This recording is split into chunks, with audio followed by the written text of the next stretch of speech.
Olá, bom dia, seja muito bem-vindo. Eu sou Joyce Hasselmann e junto com Lauro Jardim e Felipe Moura Brasil, trago para você as principais notícias do dia. Os fatos e o que há por trás dos fatos no Giro Veja exclusivo com os nossos colunistas. E hoje também a participação de Reinaldo Azevedo. A gente segue direto com notícias internacionais, notícias de Paris. A capa da próxima edição do jornal francês Charlie Hebdo trará uma caricatura de Maomé. É essa que você vê aí na imagem. Maomé segurando uma placa que diz Je suis Charlie, eu sou Charlie, e terá o título Tudo está perdoado. Veja de novo a imagem da capa do jornal que chega amanhã às bancas. A sede foi alvo de um atentado que deixou 12 mortos na última quarta-feira. A equipe do Charlie trabalha na próxima edição num espaço cedido na sede da redação do Libération. A charge de capa é assinada pelo chargista Luz. O próximo número chegará com força, 3 milhões de exemplares, e criticará, sim, como de hábito, políticas e religiões. Incluirá, como a gente viu, caricaturas de Maomé. Os advogados da publicação disseram que o Charlie não cederá a absolutamente nada, senão tudo o que aconteceu não faria o menor sentido. Je suis Charlie, também na caricatura de Maomé. E a gente segue direto para o Rio de Janeiro, é hora de Lauro Jardim do Radar Online. Conta tudo, Lauro. Bom dia. Bom dia, Joyce.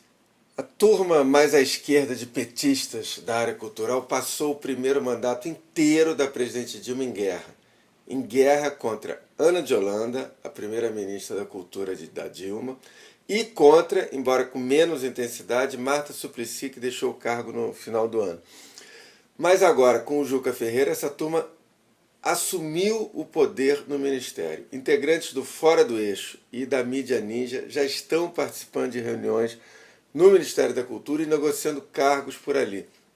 Não resta dúvida, o Juca Ferreira quis marcar uma posição. Ele pegou para ter ao lado dele os grupos mais barulhentos da esquerda cultural. Uma turma que sabe reverberar muito bem as próprias ideias nas redes sociais. Se a Dilma fez concessões que boa parte do PT considera inaceitáveis à direita e aos liberais, como botar Joaquim Levy e a Cátia Abreu no Ministério, o Juca Ferreira quer se firmar como representante do outro lado. O Juca Ferreira sabe, talvez, que irá precisar desses dois grupos estridentes para apoiá-lo em momentos difíceis que podem vir pela frente. Como, por exemplo, se o material da sua desafeta Marta Suplicy, o material que ela entregou para a CGU investigar, render alguma coisa. Um material que a Marta classificou como os desmandos do Juca Ferreira na cultura. Obrigada, Lauro. E as informações agora com Felipe Moura Brasil. Fala, Felipe. Bom dia para você. Bom dia, Joyce. Para os brasileiros, a imagem da Nigéria é a da seleção de Copa do Mundo, que dá algum trabalho para as de maior tradição, como aconteceu nas derrotas para a Argentina e para a França em 2014 no Brasil. Mas o país mais populoso e de maior economia da África, tendo superado a África do Sul pouco antes da Copa, vive hoje uma batalha bem mais dura contra o terror do Boko Haram, nome que significa a educação não islâmica é pecaminosa. As eleições presidenciais estão marcadas para 14 de fevereiro e a insegurança é o principal tema em foco. No dia 3 de janeiro, o Boko Haram tomou um quartel da cidade de Baga, iniciando uma onda de terror que se estendeu por 16 localidades no estado de Borno. Os jihadistas foram de casa em casa, tirando os jovens em idade de combater e os executando na rua. Descarregaram motocicletas de seus caminhões para perseguir até a morte os que fugiam e queimaram vivos os que buscaram refúgio em construções. O exército nigeriano informou na segunda-feira que pelo menos 150 pessoas foram mortas, embora testemunhas falem em até 2.000 naquele que teria sido o ataque mais mortífero praticado pelo grupo. A atriz Angelina Jolie, enviada especial do Alto Comissariado da ONU para os Refugiados, condenou o massacre de inocentes em comunicado. Cada novo crime cometido pelo Boko Haram excede o último em brutalidade. Esta é uma consequência direta do ambiente de total impunidade em que o Boko Haram opera. Toda vez que eles saem impunes de assassinato em massa, estupro e escravização de mulheres e crianças, eles são mais encorajados, disse Angelina. Ela também pediu aos Estados Unidos e outras nações que ofereçam ajuda à Nigéria para recolher provas e trazer os autores desses ataques à justiça. No domingo, enquanto a França marchava contra o terror, o Boko Haram explodiu 2 meninas-bomba em um mercado da cidade de Potiskum. A detonação matou 3 pessoas, além das meninas, e foi o segundo ataque em 2 dias que usou crianças amarradas a explosivos. Enquanto isso, a polícia francesa segue a caça da terrorista Ayat Boumediene, namoradinha do falecido Amedi Coulibaly, que está foragida provavelmente na Síria. Ela era a mais radical dos dois, segundo Georges Saver, advogado por quase uma década do terrorista que matou 4 judeus inocentes numa mercearia hebraica. Em 2010, em chamada gravada pela inteligência francesa, ela reclamou que Coulibaly não é um homem sério, ele só pensa em se divertir. Por conta dos casos de Boumediene e das meninas bomba, um especialista comentou no programa de Don Lemon na CNN que nossa cultura, a cultura ocidental, faz vista grossa às mulheres como suspeitas de terrorismo, claro, ignora suas presenças como ameaças sérias e por isso mesmo é uma grande jogada do terror islâmico usá-las contra nós. A Al-Qaeda e o Boko Haram, de fato, digo eu, não hesitam em usar contra o Ocidente todas as nossas ingenuidades. Mais do que nunca, não devemos subestimar o perigo das mulheres. Mas se Angelina Jolie disser isso, vai ser uma confusão dos diabos.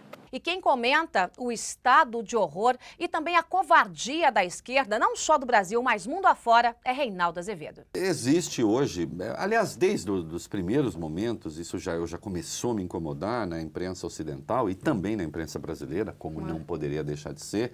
Estão aí alguns colunistas e articulistas arguindo e perguntando e tentando saber onde estão as culpas da França, né?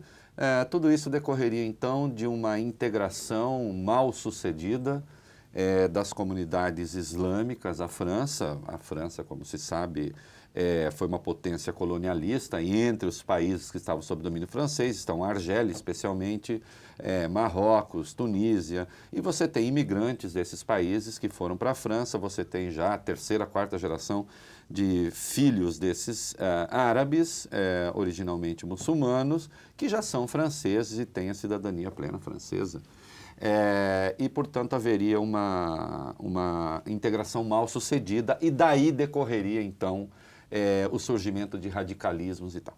Isto é uma estupidez, isto é uma mentira desde a sua origem, porque antes de Paris houve Madrid, e houve Londres, e houve Nova York. Gêmeas. E então, nesse caso, a gente diz o quê? Eu li artigos de impressionante estupidez dizendo a Inglaterra, sim, é um exemplo mais bem sucedido de integração. E por que houve o ataque a Londres? Se a Inglaterra é o exemplo mais bem sucedido de integração. Esse ataque não foi, algumas coisas me incomodam, esse ataque não foi à França. Esse ataque foi a liberdade de expressão. Esse ataque não foi ao direito ou não de fazer um desenho. Esse ataque foi o direito de as pessoas se manifestarem. Esse ataque foi ao direito que os países ocidentais têm de ter a sua própria cultura assentada na democracia. Isto sim. E a liberdade é esse grande pilar da democracia, aliás, conquistado com muitas cabeças rolando, né, Reinaldo? Exatamente. O Churchill tem uma passagem notável. Lindo. Ele escreve um livro sobre a retomada do Sudão, a guerra no Sudão. O texto é de 1899 e ele diz, olha, é preciso ver o que o Islã faz nos países que são conquistados por eles. Ele chama de maometismo, né? Maometismo, né?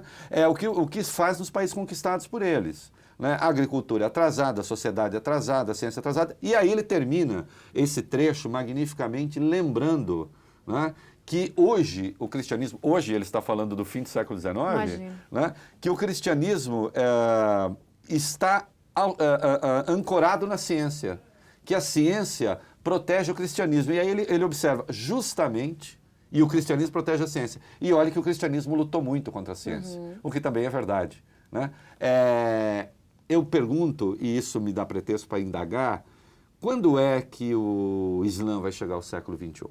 Muito bem, tá aí um giro rápido com as principais informações, os fatos e o que há por trás dos fatos aqui no Giro Veja, exclusivo com os nossos colunistas. E você já sabe, a programação não para, então já já a gente se vê. Eu espero você. Tchau.